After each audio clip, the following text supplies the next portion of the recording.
Andrea, so what's going on at Nike?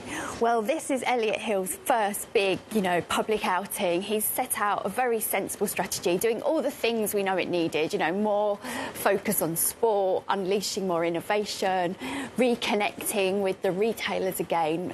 But he also said he wants to take, Nike's own platforms, its stores and websites, much more to full price rather than discounting. At the same time, he wants to get rid of a lot of those unfashionable styles that they've been stuck with, and that's going to weigh on sales and profits in the current quarter. So what happened? I mean, this is a tough task. How did it go so wrong for Nike?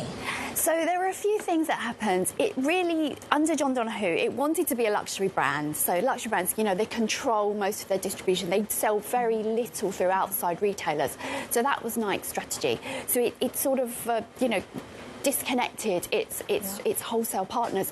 So they didn't stick around. They filled that shelf space with other retailers on Hoka, Adidas. So consequently, they've all done really well at Nike's expense, and he's got to fix that. Then it didn't have enough new buzzy products. Adidas with Bjorn Gulden's got a real, merchant at the heart of that company. He figured out that these terrace styles were selling well. So he sort of, went into that and supplied more of them. They've become the hottest sneaker. Nike's just out of fashion. I kind of want to know what's on your Christmas holiday, shopping list, Andrea. I mean, there's quite a lot going on with discounts. Are the next 2-3 weeks going to be really like make or break for a lot of companies? I think they are. Now, I think there's something really interesting going on. I think the American consumer's actually in a bit of a better state than we are. I think the election, whatever anybody thought of the result, it did provide some certainty. It's out of the way.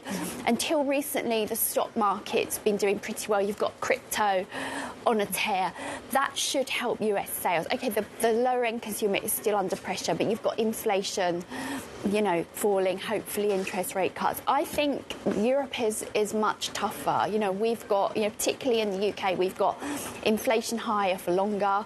The measures in the budget, such as the increase in employers' national insurance contributions, that's got employers thinking about jobs, thinking about pay increases, thinking about their employment levels, thinking about hours. Now, one of the things that got us through the cost of living crisis was the fact that anybody who wanted overtime to pay for their higher bills, it was there.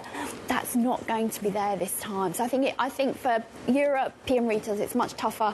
I expect the winners to do well, and I expect the US to have a stronger Christmas.